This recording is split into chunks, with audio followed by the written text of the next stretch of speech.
आप देख सकते हैं किरण पब्लिकेशन की वॉल्यूम 2 5 ऑप्शन ओएमआर शीट के साथ जो सामान्य अध्ययन की बुक है तथा आपको बीपीएससी शिक्षक भाषा में भी 5 ऑप्शन के साथ बुक आ चुकी है।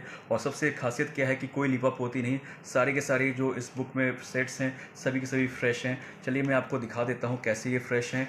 आपको दिखाता हूँ, ये देखिए जितने भी आपको ऑप्शन दिख रही है। हेलो दोस्तों, कैसे हैं। एग्जाम कॉर्नर पटना में स्वागत है। एक बिहार विधान परिषद सचिवालय से वैकेंसी आई है, ठीक है। ये वैकेंसी का शॉर्ट नोटिस आप 3 दिन पहले देखे होंगे पेपर में, लेकिन हम उस समय बताना नहीं सही समझे, क्योंकि सोचो कि ऑफिशियल जब तक नोटिस नहीं आ जाता है, जब तक इसके बारे में हम कैसे ऐसे ही बता दें, जब तक हमको ऑफिशियल नोटिस नहीं मिल जाए, ठीक है। तो देख लीजिए, इसका वैकेंसी सहायक का है, सहायक अवधारक के है, और डाटा एंट्री ऑपरेटर के है, और निम्न वर्गीय लिपिक के है। मतलब क्लर्क से सब पोस्ट का निकला हुआ है। एक ग्रुप डी का भी पोस्ट का निकला हुआ था, तो उसका एग्ज़ाम जो है पोस्टपोन कर दिया गया है, ठीक है। तो इसका देख लीजिए, आज से इसका सबसे बड़ी बात है कि ये आज से ही ऑनलाइन हो रहा है 25 तारीख से, और परीक्षा शुल्क भी आज ही से जमा कर सकते हैं 9:30 बजे सुबह से, ठीक है। और अंतिम तिथि आपको जो है 21/8 मतलब कि 21 अगस्त तक आप लास्ट डेट है, आप फॉर्म भर सकते हैं। और किसी तरह से अगर आपका परीक्षा शुल्क का अगर भुगतान कर पाए तो आप 22 अगस्त तक आप भुगतान कर सकते हैं, ठीक है। आगे बढ़ते हैं। विशेष जो जानकारी होता है वो हम आपको दे देते हैं, ठीक है। और ये देख लीजिए, सहायक जो है, सहायक अवधायक को है, और डाटा एंट्री ऑपरेटर के है, और लिपिक का है। ये पोस्ट देख लीजिए कौन सा पोस्ट में कहाँ खाली है। इसमें एक चीज़ है कि ये जो 100+ अगर इसमें कोई भी पोस्ट है, तो इसमें पिछला बार भी पोस्ट निकला था, उसमें 100 सीट बढ़ गया था, ठीक है। तो इसमें सीट जो होता है बढ़ने का अनुमानित रहता है कि 20-25 सीट 30 सीट तो आराम से ही बढ़ेगा, ठीक है ना। तो इसका जरा देख लीजिए, सब कुछ का ये जनरल में ओबीसी में सब कुछ का दिया हुआ है, इसका स्क्रीनशॉट ले लीजिए, ठीक है। आगे बढ़ते हैं। इसका पेस के लिए सब देख लीजिए, ठीक है ना। अब आपको चाहिए क्या है, तो इसके लिए आपको जो है सबसे पहले आपको चाहिए इंग्लिश या हिंदी में 30 वर्ड पर मिनट आपको टाइपिंग चाहिए, स्नातक का डिग्री चाहिए। और कंप्यूटर का जो है एक चीज़ यहाँ पे देखना पड़ेगा, ये बहुत इंपॉर्टेंट चीज़ है कि AICTE होता है जिससे अप्रूवल होता है, ठीक है। AICTE अप्रूवल होता है, और उसी को बोलते हैं डोएक। तो डोएक का AICTE का सर्टिफिकेट चाहिए इसमें कंप्यूटर का, जिसको O लेवल के बोलते हैं, ठीक है ना। वो स्तर देखिए यहाँ लिखा हुआ भी है, वो अगर आपके पास सर्टिफिकेट है तभी आप इस फॉर्म को भर सकते हैं, ठीक है। या कंप्यूटर दास्ता जाँच, ठीक है। तो या कंप्यूटर दास्ता जांच का अगर आप सर्टिफिकेट अगर आपके पास है टाइपिंग का, तो वो भी आपका यहाँ पे लग जाएगा, ठीक है। कहने का मतलब हुआ कि अगर आपके पास आप सिंपल ग्रेजुएशन किए हुए हैं वो तो सही है, और दूसरी बात है हिंदी और इंग्लिश में टाइपिंग आना चाहिए, भी सही है।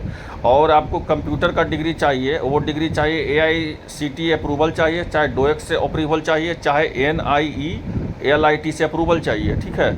और अगर ये दोनों में से अगर कोई भी नहीं है, या तो या लिखा हुआ है मतलब और, नहीं तो आप कंप्यूटर दास्ता जांच, अगर आपको कंप्यूटर दास्ता जांच अगर टाइपिंग आता है, अगर टाइपिंग आपके पास बाय द वे आपके पास 35 वर्ड पर मिनट टाइपिंग आता है, और 35 वर्ड पर मिनट हिंदी में आता है 30 वर्ड पर मिनट टाइपिंग, अगर ये दोनों का कोई भी सर्टिफिकेट आपको है तो आप लगा सकते हैं। चलिए आगे बढ़ते हैं। वही है, इसमें भी सेम डिग्री है, डाटा एंट्री ऑपरेटर में भी वही है। इसमें जो सिर्फ यही एक ध्यान देना है डाटा एंट्री ऑपरेटर में ध्यान देने की बात सिर्फ ये है, यहाँ पे जो है 8000 डिप्रेशन से होता है प्रति घंटा मांगता है। ये कंप्यूटर का की लेवल का होता है, आप समझ सकते हैं जो करते होंगे टाइपिंग, ठीक है। आरक्षण का भी देख लीजिए, वही जो बिहार का मूलवासी है उन्हीं को मिलेगा। और विशेष आइए इसके बारे में देखते हैं। ये न्यूनतम जो आयु होता है इसका 21 साल है, न्यूनतम आयु जो है 21 साल है। डाटा एंट्री ऑपरेटर भरने के लिए 18 साल है, और मैक्सिमम जो है 42 साल है, और पुरुष के 40 साल है। ज़्यादा हम आपका समय नहीं लेंगे, एग्ज़ाम का टाइम है, इसलिए थोड़ा सा कम समय में ही आपको मोटा मोटी सब जानकारी दे देते हैं। अगर आप इंटरेस्टेड हैं तो भर सकते हैं। सहायक अगर आप बनना चाहते हैं तो उसके लिए आपको प्रारंभिक परीक्षा देना पड़ेगा, वो वस्तुनिष्ठ एग्ज़ाम होगा, ऑब्जेक्टिव टेस्ट। उसके बाद जो होता है हिंदी और इंग्लिश में आपको टाइपिंग होगा, और उसके बाद जो होगा आपको MS वर्ड, MS ऑफिस जो बोले आपका, उसका जो होगा आपको जांच होगा, और फिर मुख्य परीक्षा में आपका वर्णनात्मक होगा। आइए देखते हैं, सब कुछ यही है। मेघा सूची जो है आपको टाइपिंग और मेंस के एग्ज़ाम पर बनेगा। यहाँ पे देख लीजिए, मेंस का जो आपका फाइनल मेरिट लिस्ट जो होगा वो टाइपिंग और मेंस का जो पेपर होगा उस पर बनेगा, ठीक है। और सहायक धारक के लिए भी अगर आप बनना चाहते हैं तो उसके लिए भी PT देना पड़ेगा, ठीक है। उसके बाद फिर होता है आपको ऑब्जेक्टिव टेस्ट PT देना पड़ेगा। फिर आपको MS वर्ड, MS ऑफिस का जांच परीक्षा होगा, और उसके बाद जो होगा आपको मुख्य परीक्षा होगा, जिसको वर्णनात्मक बोलते हैं।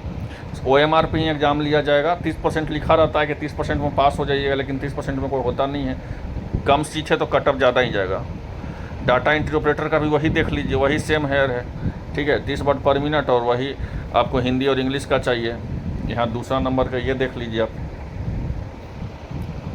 तो कुछ है नहीं इसमें विशेष। मेघा सूची इसका भी देख लीजिए, आपको मेघा सूची भी आपको जो है कंप्यूटर आधारित और MS word, MS excel, MSF word processing computer के आधारित पर ही बनेगा आपको। मतलब मेंस और आपका जो कंप्यूटर लेवल का जो टाइपिंग है उस पर ही आपका मेरिट बनेगा। प्रारंभिक परीक्षा का जो पेपर होगा वो आपको 2 घंटा का होगा, 100 क्वेश्चन होंगे, ठीक है, 400 अंकों का होगी, और 1/4 निगेटिव मार्किंग है। अब ये देख लीजिए एक चीज़ कि क्या क्या पूछा जाएगा। तो गणित पूछा जाएगा 40 नंबर के, 30 नंबर के समान विज्ञान और गणित पूछा जाएगा, और सॉरी समान अध्ययन GK GS पूछा जाएगा आपको 40 नंबर के, और जो है रीजनिंग पूछा जाएगा आपको 30 नंबर के, तार्किक विचार। ये है, ठीक है, देख लीजिए। डिटेल भी इसका जो है दिया हुआ है, इसका सिलेबस हम टेलीग्राम पे दे देंगे चैनल, उस पर आप जाकर अपलोड कर सकते हैं। हाँ, पैसा कितना लगेगा फॉर्म भरने में तो वो देख लीजिए। तो वो जो है आपको 600 रुपये लगेगा अगर जनरल में है, OBC में है, और अगर वो PH लेवल में है तो अभी आपको 40% PH लेवल में है तो भी उतना ही लग रहा है, ठीक है। और अन्य कोटि को अन्य कोटि को 1200 रुपया लग रहा है। और लेकिन अगर बिहार के अगर आप अनुसूचित जाति या जाति में है तो 600 रुपया लग रहा है। तो ये है, अगर आप इसको भरना चाहते हैं तो भर सकते हैं, ठीक है। आप इसको अगर भरना चाहते हैं, अगर आपको सिलेबस समझ में आ रहा है तो भरना चाहते हैं तो भर सकते हैं। उम्मीद करते हैं वीडियो अच्छा लगा होगा। मिलते हैं नेक्स्ट वीडियो में। धन्यवाद।